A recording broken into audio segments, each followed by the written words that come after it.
Masyarakat Malaysia sindir kemenangan timnas Indonesia.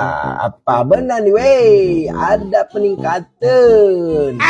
Walid nak Dewi boleh. Yang penting Walid nak anak-anak Wali pejamkan mata dan bayangkan wajah Walid. Untuk yang sekian kalinya media Malaysia coba menyenggol timnas Indonesia, di mana pada kali ini timnas U17 kemarin yang berhasil mengalahkan Korea dinilai adalah kemenangan yang mudah oleh salah satu media One Football Malaysia. Sepertinya media Malaysia ini ingin menutupi kegagalan timnas Malaysia di semua kelompok umur dengan menyenggol-nyenggol timnas Indonesia. Apa benda ni weh? Tak ingin keadaan kino guys ya. Media Malaysia One Football Malaysia menyombongkan bahwa Malaysia pernah mengalahkan Korea Selatan. Cuy, buset guys. Ternyata rupanya ada yang panas cuy. Minimal gitu ya, minimal kalau misalkan ingin menampilkan pertandingan itu sekarang lah, zaman sekarang. Ngapain menampilkan zaman jebot gitu ya, apalagi di ASEAN Game ini, buset. Beda cerita manis, beda cerita lagi buset. Di pas ASEAN Game Indonesia ini juga nih guys ya, katanya ya ke Malaysia udah menang dengan Korea Selatan. Dalam squad itu ada bintang IPL, normal buat Malaysia. Beda kelas lah manis, buset dah. Katanya be humble, iya dah iya. Pokoknya kalian hebat lah, melebihi Indonesia sepak bolanya cuy, buset. Tapi intinya guys ya, intinya masuk nggak ke FC U17, intinya itu. Tim nasional Indonesia U17 menang melawan Korea Selatan U17. Malaysia kembali bahas sejarah. Ya, media Malaysia kembali membahas sejarah kalau menang melawan Korea Selatan itulah easy win ya. Di mana Malaysia membahas menang atas Korea 2-1. Lebih tepatnya media One Football katakan be humble, tetap humble ya. Ya kan, Malaysia menang lawan Korea Selatan dengan skuad ada bintang IPL, normal buat Malaysia. Ya, mereka menang 2-1 di Asian Game Indonesia, Jakarta Palembang ya. Mereka mengukir sejarah Malaysia bisa menang lawan Korea Selatan. Di mana menurut media Malaysia One Football, kemenangan melawan Korea Selatan biasa saja, tidak usah heboh-heboh karena Malaysia pernah menang 2-1 ya. Padahal saat itu ada bintang Sung Hoon Min dan beberapa teman-temannya lain yang bermain di IPL. Mereka lebih bangga mengungkit sejarah. Tapi gimana menurut kalian? Tulis pendapat kalian di kolom komentar. Let's go. Walid nak Dewi boleh.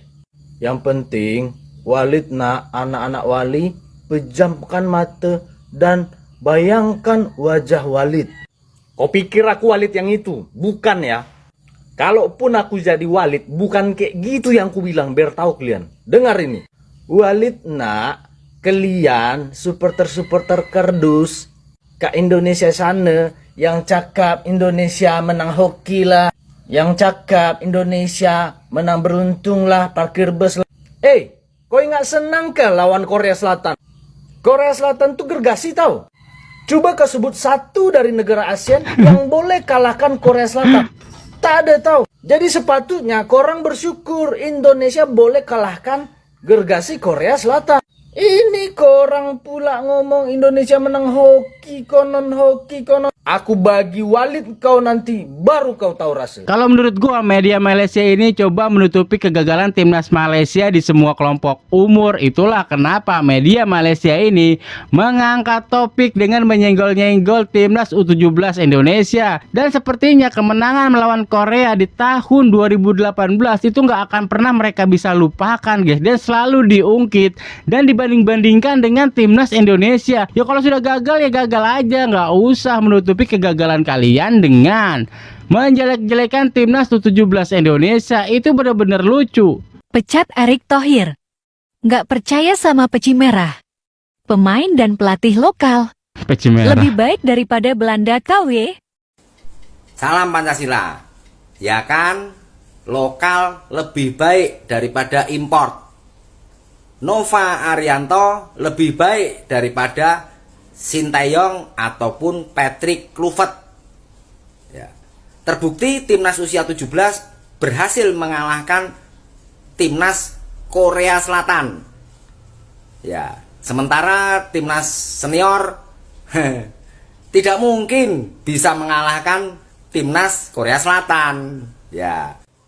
Itulah gunanya kita perlu pemain-pemain dan pelatih asli Indonesia karena jiwa dan raganya adalah merah putih dan Pancasila. Ya. Tetap saja peci merah, IQ tinggi, sang Pancasila. Merdeka. Bapak berpeci merah, timnas U17 itu nggak dibangun dalam waktu semalam, itu melalui proses-proses yang panjang. Dan kalau menurut Bapak pelatih lokal dan pemain full lokal itu lebih bagus, kenapa kemarin usia 20 di bawah asuhan pelatih Indra Safri gagal untuk melaju ke fase berikutnya? Dan kalau menurut gua statement dari peci merah ini hanya sekedar mencari sensasi guys, untuk para supporter timnas Indonesia berkomentar di halaman akun TikToknya. Ini bener-bener gak habis pikir ini ya. Seharusnya kalau dia nonton timnas U20 kemarin, dia nggak akan membuat video yang mengatakan jika pelatih lokal dan pemain full lokal itu lebih bagus daripada pemain naturalisasi. Ini ngawur. 3 nasib berbeza untuk negara ASEAN ya, iaitu Thailand, Vietnam and Indonesia. Thailand sepertinya mereka kalah dalam perlawanan pertama mereka dengan Uzbekistan. Sekarang ni mereka di kedudukan yang nombor 4. Manakala untuk grup B, Vietnam sekarang ni nombor 3 ya dalam kedudukan. Mereka ada Japan dan Australia weh. Memang lain macam. Tapi Indonesia bernasib baik dan langkah yang baik mengalahkan Korea Selatan.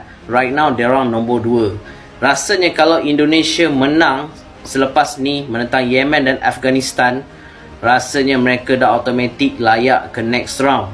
Vietnam 50-50 masih lagi boleh layak.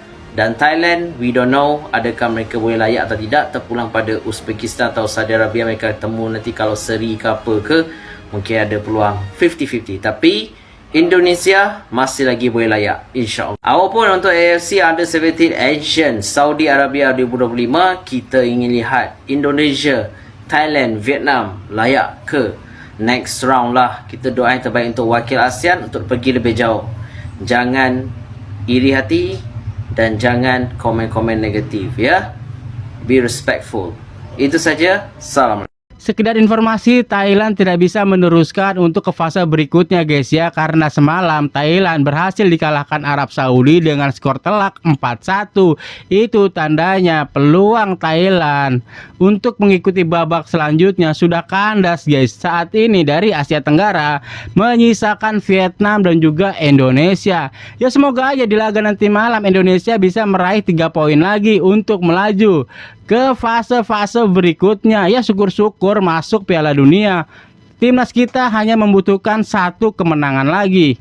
Garuda Muda menang Jam lawan United. Korea Selatan. Apa benda ni weh? Sejarah tercipta kerana untuk pertama kalinya timnas Indonesia bawah 17 tahun berhasil mengalahkan Korea Selatan di kompetisi resmi. Abang sendiri menonton pertandingan itu dan jujur saja Korea Selatan kurang beruntung kerana tidak memenangkan pertandingan. Kedua tim memulai permainan dengan rancak. Selama 15 minit pertama kita disajikan dengan end-to-end football. Masing-masing bergantian melancarkan serangan. Peluang pertama Korea Selatan datang pada minit ke-11 ketika timbakan pemain terkena mista gawang. Hanya berselang 2 minit Indonesia mendapat peluang emas ketika Fadli Alberto hingga melepaskan umpan yang cantik menerebus lini pertahanan Korea Selatan kepada Mirza. Namun dalam situasi 1 lawan 1 dengan penjaga gawang, Mirza gagal mencetak gol. Setelah itu Korea Selatan menguasai permainan. Peluang demi peluang tercipta namun gagal mencetak gol. Kredit harus diberikan kepada playmaker Korea Selatan Kim Yi-gyeon yang memulai banyak serangan. Anak asuh Nova Arianto beralih ke bentuk permainan yang lebih defensif dan mengendalikan permainan counter attack. Pemain yang menarik perhatian untuk abang dari timnas Indonesia adalah gelandang Nazriel Avero. Permainannya sangat matang dan nyaman memegang serta menggerakkan bola di lini tengah. Tempo permainan cukup mirip di babak kedua di mana Korea terus mengendalikan permainan. Kiper Indonesia Dafa Al-Ghazimi dengan barisan pertahanan berusaha keras mempertahankan gawang. Keberuntungan datang datang untuk timnas di extra time di mana tendangan penalti telah diberikan. Meski tendangan pertama diblok oleh kiper Korea, bola muntah disambut Ivandra dan menghasilkan gol kemenangan timnas Indonesia. Posisi Garuda Muda cukup nyaman di mana mereka bisa lolos ke Piala Dunia hanya dengan raihan 4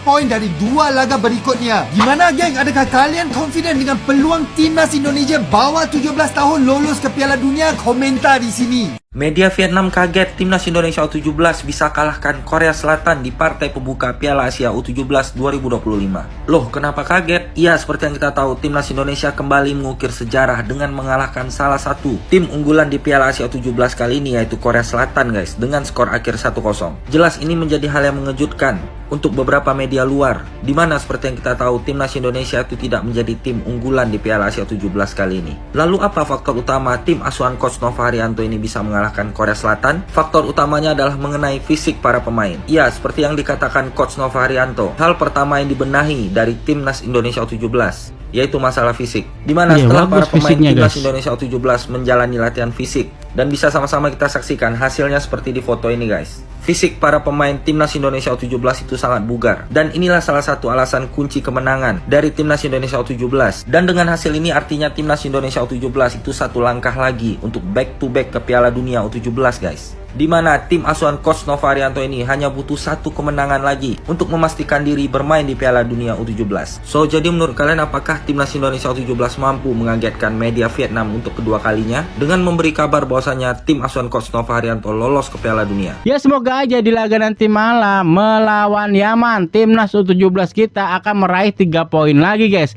untuk melancarkan timnas kita masuk ke fase berikutnya.